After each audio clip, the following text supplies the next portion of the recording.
विष्णु खरे जी की दूसरी कविता है सत्य। इनकी दो कविताएं थी, एक कम और दूसरी कविता थी सत्य। तो प्रथम वीडियो में मैंने आपको एक कम कविता के बारे में बताया था। उनके विष्णु खरे जी के जीवन के बारे में मैंने प्रथम वीडियो में जान लिया था। दूसरे वीडियो में हम केवल कविता का अध्ययन करेंगे। दोनों कविताएं एक ही वीडियो में बनाई जा सकती थीं, लेकिन हमने दोनों को अलग अलग इसलिए रखा कि आप कम समय है तभी कविता को समझ सकते हैं, पढ़ सकते हैं। ज़्यादा वीडियो भी लंबा ना हो, क्योंकि अधिक लंबा हो जाने से भी समस्या होती है, हम उतना समय नहीं दे पाते हैं। तो कम समय में छोटी छोटी कविताओं का हम अध्ययन करेंगे। सत्य। कवि ने, विष्णु खरे जी ने बहुत ही अच्छी कविता लिखी है सत्य। आज के समय में खैर सत्य कोसों दूर हो चला है हर व्यक्ति से। तो इसने सत्य को परिभाषित करना चाहा है, लेकिन सत्य को उसने, इस सत्य कविता को आज के युग में परिभाषित करने के लिए कवि ने महाभारत के कुछ पात्रों को भी जो है लिया है, जिसमें से युधिष्ठिर हैं, विदुर हैं। हम युधिष्ठिर को सत्य बोलने के लिए महाभारत के जो पात्र हैं युधिष्ठिर, उनको हमेशा सत्यवादी के रूप में जाना जाता है कि वो कभी झूठ नहीं बोलते थे, हमेशा सत्य बोलते थे। तो उनको लेकर के, पौराणिक कथा को लेकर के आज के समय के लोगों का एक तुलनात्मक अध्ययन कवि ने किया है और महाभारत के पात्रों का सहारा लेकर के सत्य कविता की रचना की है। कविता में यह स्पष्ट किया गया है कि सत्य भी जो है एक सापेक्ष होता है, अतः जिस समाज में कवि जी रहा है तो उसमें सत्य की पहचान और उसकी पकड़ कितनी मुश्किल होती जा रही कि सत्य कभी दिखता नहीं है, कभी ओझल हो जाता है। आज सत्य का जो है कोई स्थिर रूप, आकार या कोई पहचान नहीं है जो उसके लिए अस्थायी बन सके। सत्य के प्रति संशय का विस्तार होने के बावजूद वह हमारी आत्मा की आंतरिक शक्ति है, यही कविता का संदेश। सत्य का रूप वस्तु, स्थिति, घटनाओं, पात्रों के अनुसार बदलता रहता है। जो एक व्यक्ति के लिए सत्य है और दूसरे के लिए वह सत्य नहीं है। आज अगर देखा जाए तो सत्य की भाषा देना और उसको समझना बड़ा ही कठिन हो गया है। वही चीज़ किसी के लिए सत्य हो जाता है और किसी के लिए असत्य हो जाता है। तो ये चीज़ बड़ी कठिन होती चली जा रही है। तो इसलिए कवि ने जो है सत्य कविता का जो है रचना की है। तो बदलते हालात में जो मानवीय संबंधों में हो रहे निरंतर परिवर्तन के साथ ही सत्य की पहचान और उसकी पकड़ बहुत ही मुश्किल होती चली जा रही है। सामाजिक यथार्थ को कवि ने ऐतिहासिक पौराणिक घटनाक्रम के द्वारा प्रस्तुत करने का जो है प्रयास किया है। कविता पर हम आते हैं। जब हम सत्य को पुकारते हैं, जब हम सत्य को पुकारते हैं तो वह हमसे परे हटता जाता है। जैसे गुहारते हुए युधिष्ठिर के सामने से भागे थे विदुर और भी घने जंगलों में। सत्य शायद जानना चाहता है कि उसके पीछे हम कितनी दूर तक भटक सकते हैं। ठीक है। जब हम सत्य को पुकारते हैं, कवि कहता है कि जब हम सत्य को पुकारते हैं तो हमसे और अधिक दूर होता चला जाता है। यानी कि जब जितना हम सत्य को समझना चाहते हैं उतना ही वो हमसे परे होता चला जाता है। किस तरीके से? उसी तरीके से कि युधिष्ठिर एक सत्य के प्रतीक हैं, सत्य हैं, और विदुर एक मनुष्य है। तो गुहराते युधिष्ठिर के सामने भागे थे विदुर और भी घने जंगलों में। जब युधिष्ठिर द्वारा दीनता पूर्वक उच्च स्वर में पुकारे तो विदुर उनके सामने से ही और भी घने जंगलों में भागे थे। यानी कि जब विदुर को युधिष्ठिर ने आवाज़ लगाई, एक सत्य जो है मनुष्य को के पास आना चाहा, तो क्या हुआ कि वो मनुष्य जो है सत्य से और दूर चलने जाने की कोशिश की। तो सत्य शायद यह जानना चाहता था कि हम उसके पीछे कितनी दूर तक भटक सकते हैं। सत्य ये समझना चाहता है कि हम मनुष्य के जो है आसपास कितनी देर तक रह सकते हैं, कितना उसको में जो है समझ सकते हैं। तो सत्य शायद जानना चाहता है कि हम उसके पीछे हम कितनी दूर तक भटक सकते हैं। कभी दिखता है सत्य और कभी ओझल हो जाता है और हम कहते रह जाते हैं कि रुको हम हैं। जैसे धर्मराज की बार बार दुहाई देने पर कि ठहरिए स्वामी विदुर, यह मैं हूं आपका सेवक कुंती नंदन युधिष्ठिर, वह नहीं ठिठकते। कभी कहता है कि सत्य हमें कभी दिखाई देता है, कभी तो लगता है कि सत्य है और कभी ओझल हो जाता है, यानी कि मुझे दिखाई नहीं पड़ता है, आंखों से दूर चला जाता है। हम उससे कहते हैं सर कि रुके रुको हम हैं, यानी कि कभी कहना चाहता है कि रुको, सत्य कहना चाहता है कि रुको हम हैं, यहीं पास ही में हैं, मेरा अस्तित्व तो है। पर क्या सत्य का तो कोई एक स्थिर रूप आकार या पहचान तो है नहीं।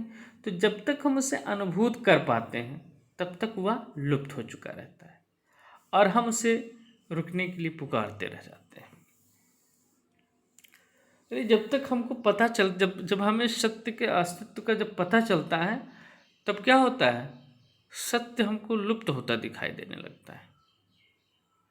ऐसा लगता है कि सत्य अब जो है गायब हो रहा है और फिर क्या है, हम उसे रुकने के लिए पुकारते रहते हैं, कहते रहते हैं कि रुको रुको रुको हम हैं, रुको हम हैं।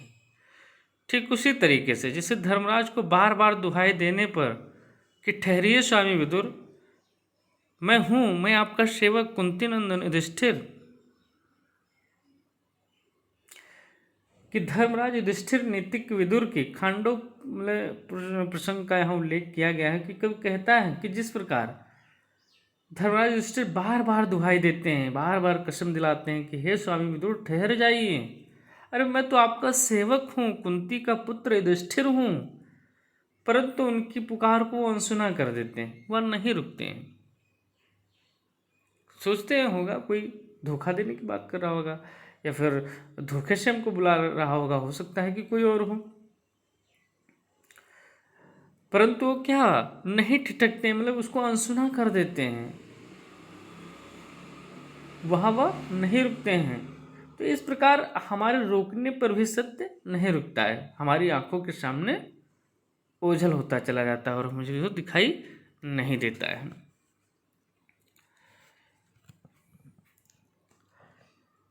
यदि हम किसी तरह युधिष्ठिर जैसा संकल्प पा जाते हैं तो एक दिन पता नहीं क्या सोचकर रुक ही जाता है सत्य, लेकिन पलटकर सिर्फ खड़ा ही रहता है। वह दृढ़ निश्चयी अपनी कहीं और देखती दृश्य से हमारी आंखों में देखता हुआ अंतिम बार देखता सा लगता है वह हमें, और उसमें से उसी का हल्का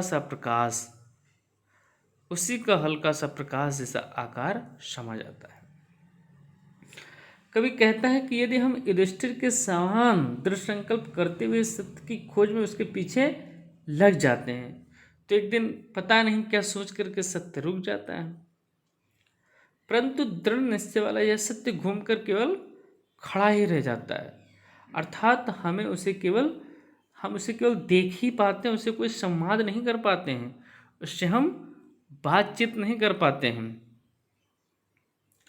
वह केवल हमको दृढ़ निश्चयी दृष्टि से केवल देखता ही रहता है। उस समय कहीं और देखती हुई नज़र से हमारी आंखों में देखता हुआ ऐसा लगता है कि जैसे उसे हम अंतिम बार देख रहे हो।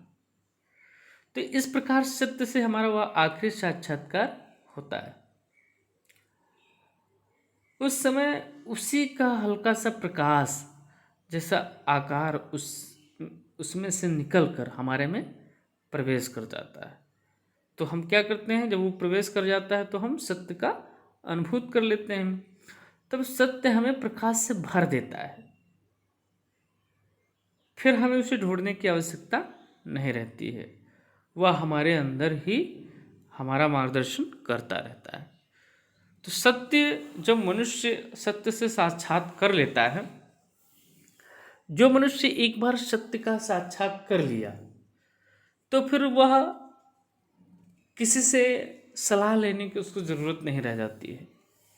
तो वह सत्य रूपी जो उसके अंदर जो प्रकाश होता है वह हमेशा उसका मार्गदर्शन करती रहती है और उसी में उसको आनंद मिलता रहता है।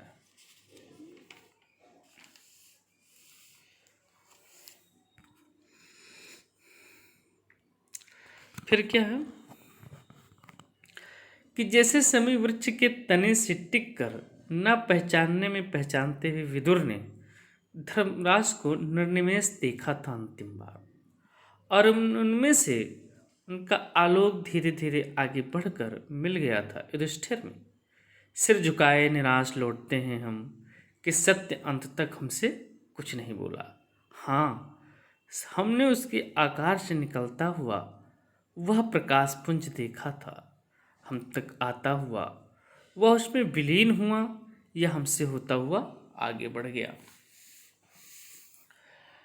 कभी क्या कहता है, कभी कहता है कि सत्य का जो प्रकाश हमारे अंदर वैसे ही समा जाता है। किस तरीके से कि जैसे विदुर ने समी वृक्ष के तने के सहारे खड़े होकर धर्मराज युधिष्ठिर को अनजान जैसे देखते हुए पहचान कर अंतिम बार पलक झपाए बिना देखा था। निर्निमेष, निर्निमेष का मतलब होता है पलक, बिना पलक झपाए हुए एकटक देखना। तो देखा था, उसमें से उसका प्रकाश निकलकर धीरे धीरे आगे बढ़कर युधिष्ठिर में मिल गया। भाव यह है कि जब हम दृढ़ संकल्प के साथ सत्य को तलाशते हैं तब वह हमारे अंदर अपना प्रकाश भर देता है। यानी कि हम सत्य से भागते नहीं, जब बहुत ही कठिन रूप से, भाई सत्य का सामना करना बहुत कठिन काम होता है। तो वही कवि कहता है कि जब हम अंत तक सत्य का पीछा नहीं छोड़ते हैं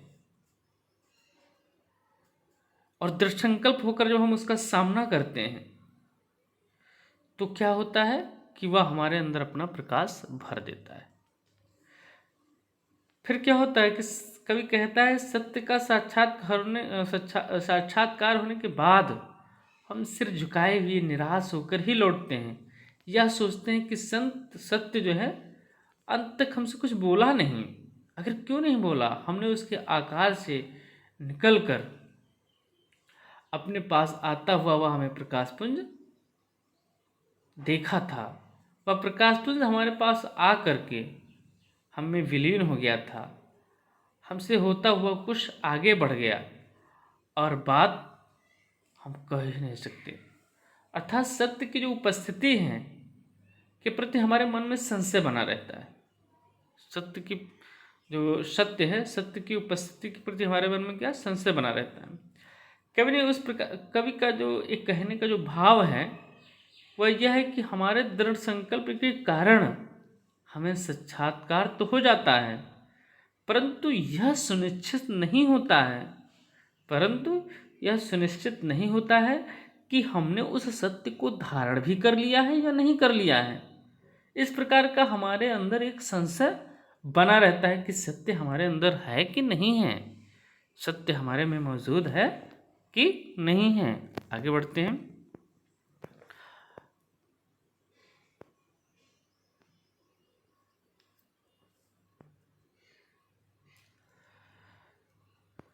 न तो हम कह नहीं सकते, न तो हम में कोई स्फुरण होता है और न ही कोई ज्वर, किंतु शेष सारे जीवन हम सोचते रह जाते हैं कैसे जानें कि सत्य का प्रतिबिंब हम में समाया है या नहीं? हमारी आत्मा में जो कभी कभी दमक उठता है, क्या वह उसी छुअन है? जैसे विदुर कहना चाहते हैं तो वही बता सकते थे। विदुर कहना चाहते थे या विदुर कहना चाहते तो वही बता सकते थे। सोचा होगा माथे के साथ अपना मुकुट नीचा किए युधिष्ठिर ने खांडवप्रस्थ से इंद्रप्रस्थ लौटते हुए।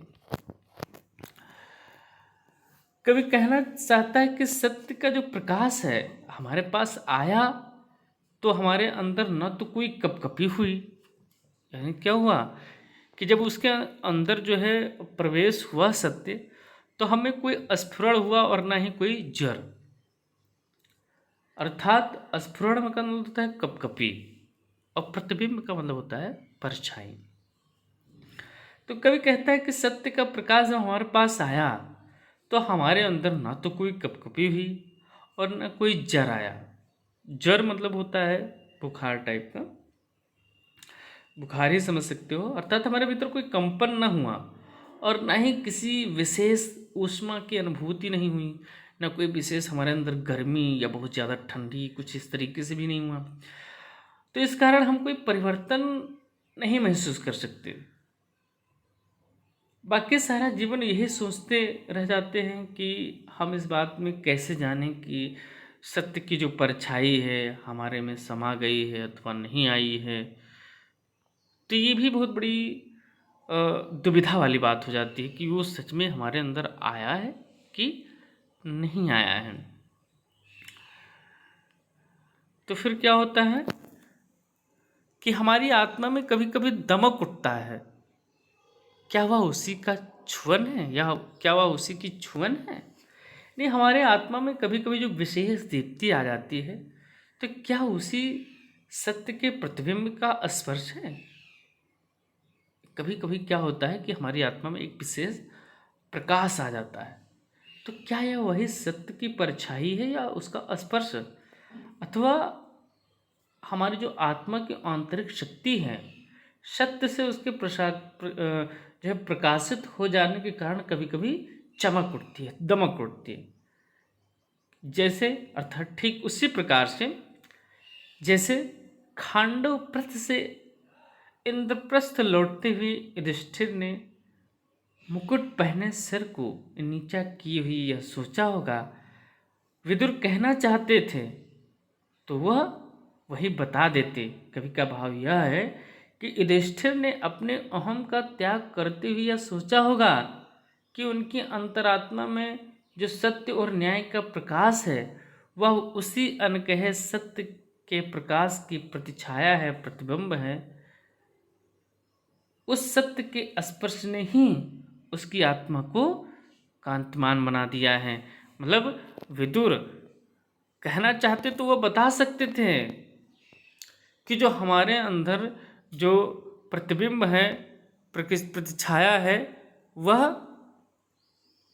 बता सकते थे कि जो है ये उसी का परछाई है। ठीक है मित्रों, यदि कोई समस्या होगी तो पूछिएगा। छात्रों, कविता बहुत अच्छी है, बहुत ही अच्छी कविता है और इसको हम लोग नहीं समझ में आया होगा तो समझाएंगे और अच्छे से कि विदुर कहना चाहते थे। वो चाहते तो कह सकते थे कि जो ये मतलब जो हमारे अंदर जो चमक उठता था, जो दमक है, वो किसी सत्य की परछाया है, लेकिन वो ऐसा कह नहीं सके। तो यही इसका भावार्थ है कि सत्य हमसे जितना हम सत्य के लिए परेशान होते हैं उसी तरीके से सत्य हमसे दूर होता जाता है और हम जो है उसकी तलाश में, उसकी खोज में हमेशा रहते हैं।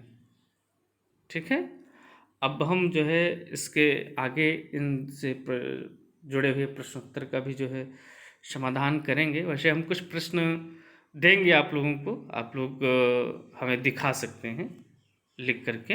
जैसे ये हैं कि कवि ने लोगों को के आत्मनिर्भर, मालामाल और गतिशील होने के लिए किन किन तरीकों और की ओर संकेत किया है, अपने शब्दों में लिखिए। हाथ फैलाने वाले व्यक्ति को कवि ने ईमानदार क्यों कहा है? ये एक कविता है उसका है। कवि ने हाथ फैलाने वाले व्यक्ति को लाचार, कामचोर, धोखेबाज क्यों कहा है? तो इस तरीके से हम आप लोगों को अगले वीडियो में इनके जो प्रश्नोत्तर हैं, आप लोगों को यदि समझ में आएगा तो लिखिएगा, नहीं तो फिर जो है हम आप लोगों को इसके प्रश्नोत्तर अगले वीडियो में बताएंगे। धन्यवाद।